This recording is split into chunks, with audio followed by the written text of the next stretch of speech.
Plaisir renouvelé, fidèles téléspectateurs de la Glorica Channel, de vous retrouver ce jour dans le cadre de votre émission Une vie, une expérience. Fille de pasteur et de maman chantre, notre invité très tôt a décidé d'impacter le peuple à travers son timbre vocal, à travers les compositions de ses chansons tout aussi particulières. Je ne vous en dis pas plus pour le moment, vous la découvrez certainement sous un autre angle. Et c'est la raison d'être de votre émission Une vie, une expérience. On se retrouve tout juste derrière pour une conclusion.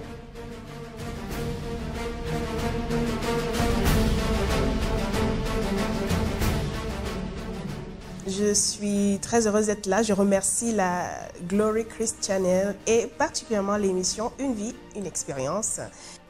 Je suis originaire de la Liki et j'ai eu le privilège de grandir, d'être élevée par ma mère, chantre. Elle m'a façonnée. Donc déjà toute petite, j'ai vraiment eu la grâce, même sans connaître le Seigneur, d'être élevée par une femme chrétienne.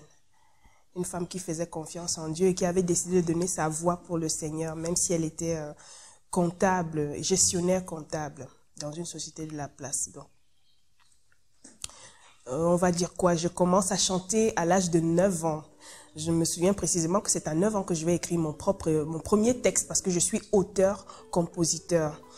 Mais ce que je sais, c'est que mon enfance a été bercée par ma maman qui allait à la chorale et qui louait et adorait tous les dimanches.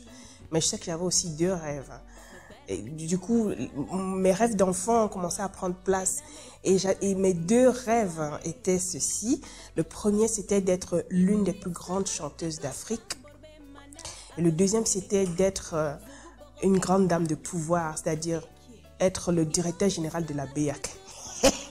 Je ne savais pas encore qu'on disait gouverneur. Hein. Moi, je savais pas. Moi, je disais, moi, je vais être le directeur général de la BEAC ou je vais être une grande chanteuse.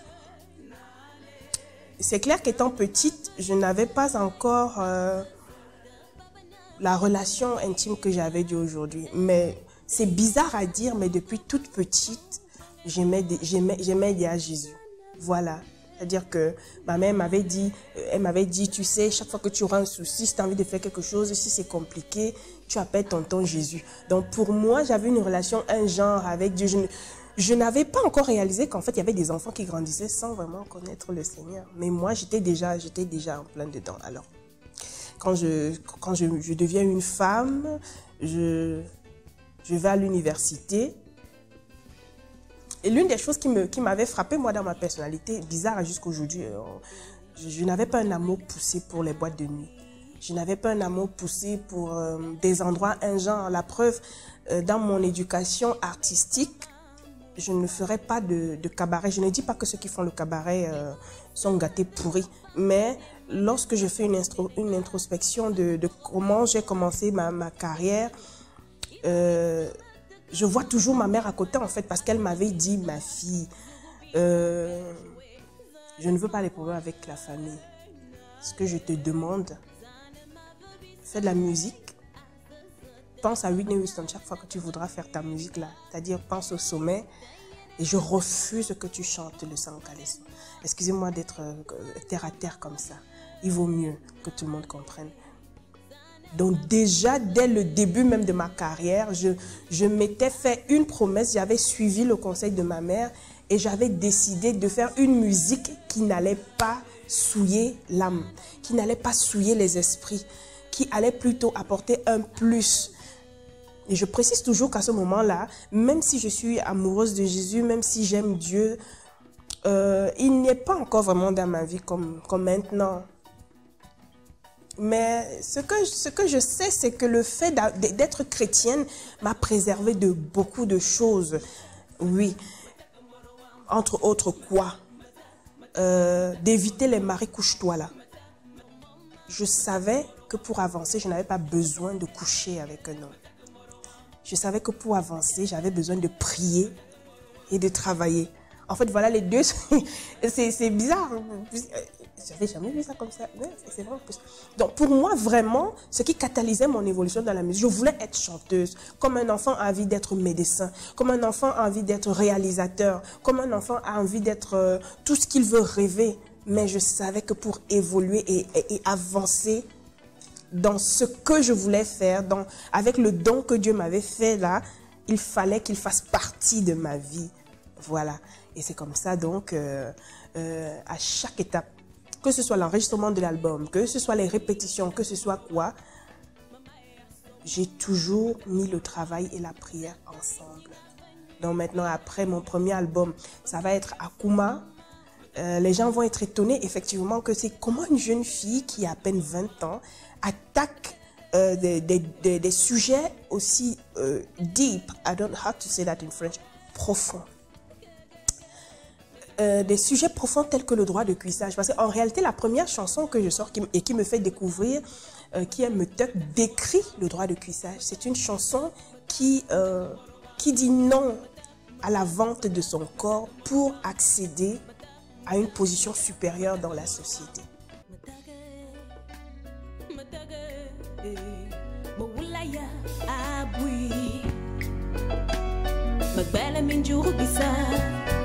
Morowa, tena me pama musmare.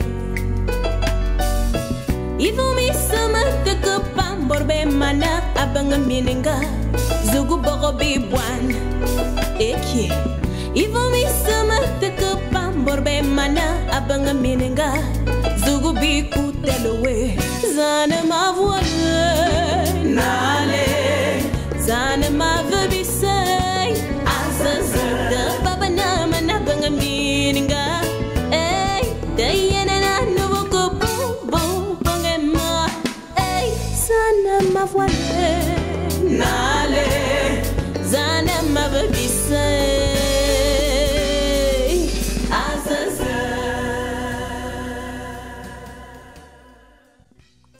Beaucoup auront peur pour moi, ils vont dire mais c'est comment, mais j'avais confiance en Dieu et je me suis toujours dit, je refuse de croire que c'est le diable qui m'inspire.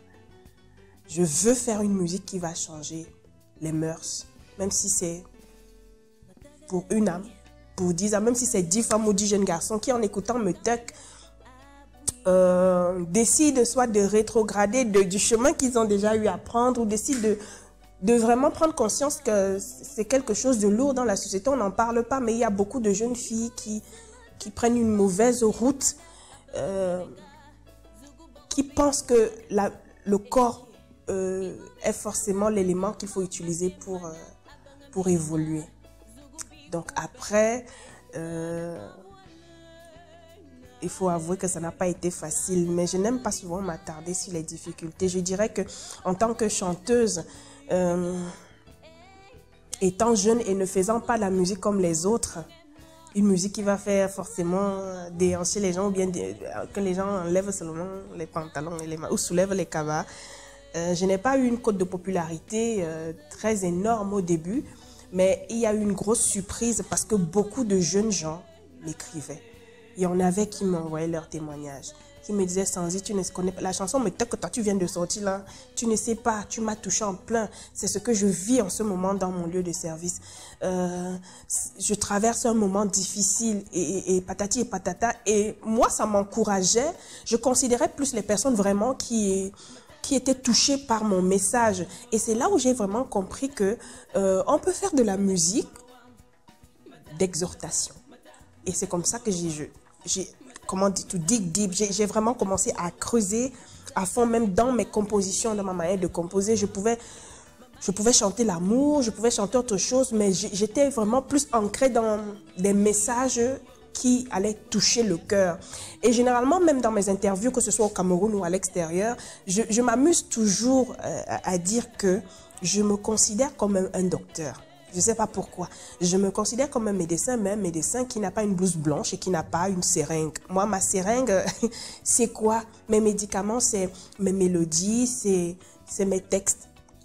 C'est des musiques qui vont apaiser un cœur qui est triste. C'est d'apaiser une personne qui est désespérée, c'est d'apporter la joie dans un cœur triste à ma manière. Donc après, voilà, je vais entrer en studio pour le deuxième album, parce que le premier album, il faut le dire, Dieu merci, va m'amener en tournée, va me donner une grande place dans beaucoup de cœurs ici au Cameroun et surtout à l'extérieur. Et malheureusement, quand j'enregistre le deuxième album, il y a quelque chose qui se produit. C'est à cette période-là vraiment que je peux dire que je m'abandonne à Dieu en tant que chanteuse. Qu'est-ce qui se passe? Ben, il se passe que je suis, en 2012, oui, je prends une résidence de création parce que c'est comme ça que je travaille. Je m'assieds soit au Cameroun, soit à l'extérieur pour composer. Je m'étais retirée hors du Cameroun pour écrire le deuxième album et je voulais que ce soit un album qui allait pousser les jeunes à être ambitieux plutôt qu'à être dans la facilité. Donc je réfléchis, les textes, le Seigneur m'inspire et tout, et tout, et tout. En 2013, je commence le studio, j'entre en studio. Mais cette année-là, je suis une jeune femme, j'accepte la demande en mariage de mon fiancé. 2013, c'est l'année où je vais me fiancer et où je vais préparer mon mariage. Je vais commencer les préparatifs de mon mariage. Mais ce qui va se passer va être extrêmement terrible parce que pendant que je suis en studio et que je prépare, je suis dans les préparatifs de mon mariage, traditionnel et compagnie, mon fiancé décède. Et là, c'est la catastrophe. C'est la catastrophe parce que il était vraiment, il faut le dire, il était le pilier de ma carrière. C'est-à-dire que à l'époque, je le voyais comme ça. Mais avec le temps, je vais comprendre qu'en fait, aucun homme n'est... Alors, il y a des hommes qui vont être des parpaings. Mais le seul pilier de ce qu'on est, c'est Dieu, en fait. Je le comprendrai plus tard. Bien sûr, le moment en 2013, pendant que je reste dans l'album, mon monde s'écroule. Complètement. Je ne sais pas où je vais commencer. Je sais vraiment pas comment ça va se passer. Mais j'ai la grâce d'avoir un papa qui est pasteur et une maman amoureuse de Jésus. Donc, qu'est-ce qu'ils vont faire pour que je ne sombre pas dans le chagrin? Parce qu'à ce moment-là, j'étais à 2 doigts de perdre ma foi. Franchement, je ne sais pas à quelle femme vous allez dire que Jésus existe quand tout s'écroule. On est des êtres humains, on a des cœurs. La première chose qu'on se dit, c'est Dieu n'existe pas. Parce que s'il existait, il m'aurait envoyé des signaux. Il m'aurait fait comprendre qu'il y a quelque chose qui va m'arriver. Il m'aurait donné des solutions. Voilà. On ne réalise pas qu'en fait, peut-être, il était là, mais nous, on n'a pas ouvert la porte pour qu'il entre et qu'il communique avec nous. Ça, c'est des choses que je comprendrai plus tard. Donc, à ce moment-là, mon père et ma mère et ma famille vont me porter. L'imagerie, c'est comme ça. Ils vont me jeter entre les mains de Dieu, en fait. Mais je sais qu'à ce moment-là, je décide que je ne chante plus. Je vais arrêter la musique, j'ai plus envie de rien faire. De toutes les façons, le pire, c'est qu'en ce moment-là, j'attends un enfant. Donc, mon fiancé décède et il me laisse enceinte avec une grossesse de 5 mois. Je suis primipare. En fait, je sais, pour moi, ma vie est fichue. Mais c'est à ce moment-là que je vais rencontrer, vraiment, comme on dit souvent, comme les blagues, c'est à ce moment-là que je vais rencontrer Jésus comme il faut le rencontrer. C'est dans mon désert que je vais le rencontrer. Lorsque je sors de là, la première promesse que je lui fais, c'est « Ok, j'ai déjà enregistré l'album Osu. Seigneur, comme tu m'as redonné la force de chanter, comme tu m'as redonné l'envie de sourire, comme tu m'as montré que c'est toi qui donne et qui reprend, c'est toi qui moule. Je vais t'honorer dans mon prochain album. » Dans le premier, dans le deuxième, j'ai chanté pour exhorter les gens. Dans le troisième album, je ne vais pas chanter pour les êtres humains, pour les changer ou pour transformer leur vie. Je vais chanter pour toi.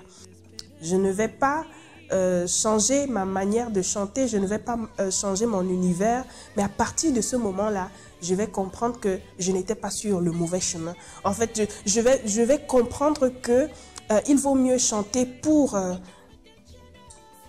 apporter quelque chose de plus consistant dans la vie des gens que juste danser et puis on oublie. Oui. Et c'est comme ça que je me retrouve dans Ngouliam, mon 3e album, et que je deviens une autre femme tout simplement.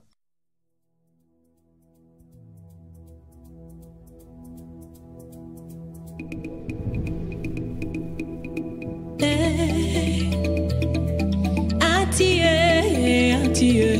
onongoleyama, taratondobe, onongoleyama.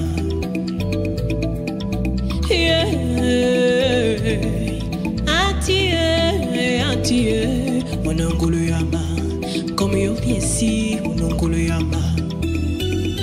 Selele, onongoleyama. Selele, onongoleyama. Ijoma te chono, ati, onongoleyama. Ijoma ne découragé, ati, onongoleyama. Selele,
Ijonga mene découragé, ati, onongoleyama. Selele, selele,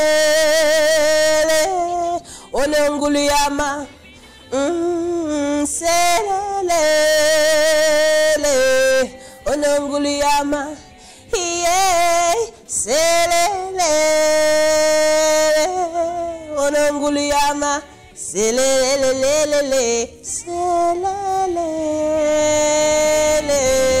onongoleyama. On étonne quand on dit Ngouliam, ça veut dire ma force. Dans la chanson, on dit Seigneur, quand je suis découragée, tu es ma force, tout simplement. Mon conseil. Déjà, je crois que je vais prendre 2 pans. Mon premier conseil va, humblement, hein, va aller vers les personnes qui veulent faire de la musique. C'est primordial. Je suis chanteuse, donc je commence d'abord par là. À ceux qui veulent faire de la musique, le premier conseil que je vais leur donner, c'est de travailler. Parce qu'on peut prier du matin jusqu'au soir, mais si on prie étant couché, Jésus ne va pas descendre, il va te porter, il va t'amener devant la caméra. Il faut travailler. Et lorsqu'à ton travail, tu associes la prière, tu iras très loin. Peu importe le temps que ça prendra, parce que chacun a sa saison. Il y a un temps pour tout. Donc forcément, on a un temps pour briller. Il ne faut pas regarder, il ne faut pas envier le succès de l'autre. Ça rend aigri. Donc si tu as envie de devenir chanteur, musicien, n'aie pas peur des des critiques ou des... Non. Demande à Dieu de te guider. Et il te donnera le canevas. Mais travaille beaucoup et prie beaucoup. Le conseil que je peux donner maintenant à ceux qui ne traversent pas des moments difficiles, je crois que ma chanson Gouliam le dit clairement et je pense que mon témoignage aussi le dit clairement. C'est une grâce d'être en vie. Je vais commencer par là. Je suis la plus belle chose qui me soit arrivée. J'explique. Par la grâce de Dieu, mon premier cadeau, c'est moi-même. Être en vie. La vie, c'est un puissant cadeau. On ne le réalise peut-être pas. Même si on est dans les épreuves, être en vie, c'est un cadeau. Tu es la meilleure chose qui te soit arrivée et qui soit arrivée à tes parents, à ton entourage. Tu es un cadeau. Tu es une étoile. Alors même si en ce moment tu brilles pas ou que tu es triste, Dieu a un plan pour chacun. L'année où j'ai décidé d'arrêter la musique, par exemple, si on m'avait dit que 2 ans après, j'allais chanter à l'Olympia de Paris et que la même année, j'allais chanter au Zénith de Paris, j'aurais versé l'eau du haricot à cette personne-là. Je lui aurais dit, mais tu me racontes des bobards. Parce que pour moi, la personne que je considérais comme mon pilier était couchée dans un cercueil et il était parti et puis... Mais Dieu m'a montré que c'est lui le pilier de ma carrière. Ce n'est pas un être humain. C'est lui qui échelonne. C'est lui. Et maintenant, il utilise les hommes pour me tenir la main. Mais c'est lui qui décide, qui choisit. Remercier Dieu même pour l'épreuve. Parce que on ne passe pas au désert gratuitement. Lorsque Dieu nous envoie au désert, c'est qu'il y a quelque chose qu'on doit aller apprendre là-bas.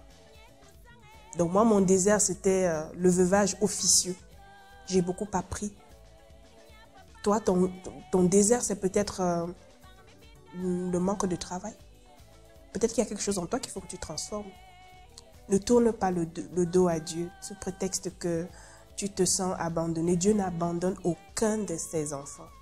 Il peut te mettre au désert, mais il est là. La preuve, il a envoyé la manne, il a envoyé même les oiseaux, tout ça là-dedans. Il peut t'envoyer quelque chose pour que tu ne meurs pas de faim. Mais tant que tu n'as pas encore découvert ce que tu dois découvrir dans ton désert, tu peux repasser par les mêmes épreuves. Donc, assieds-toi, respire. Ne pense pas au suicide. Hein? Ça sert à rien.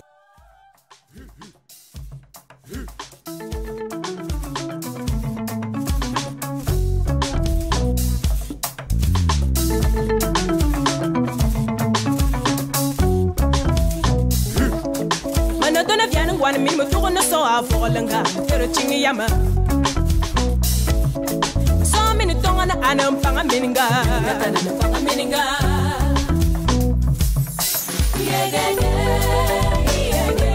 panga mininga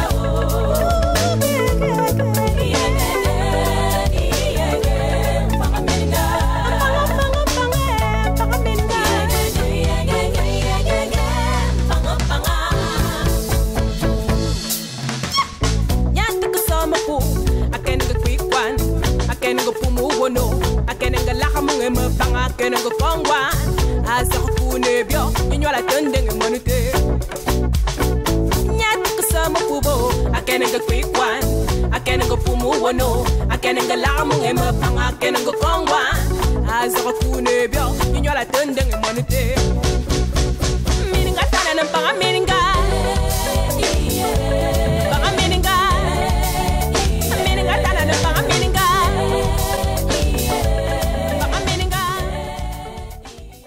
Que dire de plus si ce n'est un grand merci à Sanzi Vianney qui a accepté de partager son témoignage, son expérience avec nous. Si ce témoignage vous a impacté, si ce témoignage vous a fait plaisir et si vous aussi vous voulez partager votre témoignage, il vous suffit tout juste de contacter l'un des numéros qui s'affiche au bas de l'écran. Nous disons merci à toute la grande équipe de production constituée entre autres de Jeff Ondo à la réalisation, Berosa Passo à l'image, Sorel Oona au son. Bonne suite de programme sur la Glory Christ Channel. La gloire à votre portée. Shalom.